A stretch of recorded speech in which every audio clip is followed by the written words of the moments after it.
আমার রাসূলের সাথে সিদ্দিক আকবরের সম্পর্ক, রাসূল ছিলেন জামাই, সিদ্দিক আকবর ছিলেন শ্বশুর।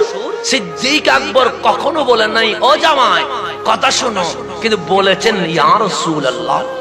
আমার নবীর সাথে উসমান যুন নুরাইন সম্পর্ক, আমার নবী শ্বশুর, উসমান যুন নুরাইন জামাই, কিন্তু উসমান যুন নুরাইন জীবনেই বলে নাই ও আমার শ্বশুর আব্বা, বলেছেন ইয়া রাসূলুল্লাহ।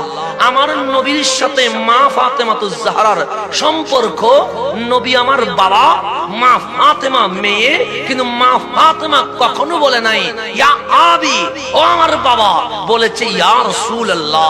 মা আয়েশা সিদ্দিকার সাথে আমার নবীর সম্পর্ক, স্বামী স্ত্রী, মা আয়েশা কখনো বলে নাই ও আমার স্বামী, বলেছে ইয়া রাসূলুল্লাহ।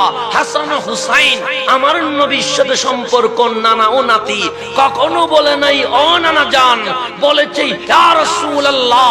আনসার মুহাজির মদিনা মক্কা, আমার নবী একজন জাত, কারো বাবা লাগে, কারো চাচা লাগে, কারো মামা লাগে, কারো খালা লাগে, কারো নানা লাগে, কেউ বাবা বলে নাই, কেউ চাচা বলে নাই, কেউ মামা বলে নাই, কেউ ফুফু বলে নাই।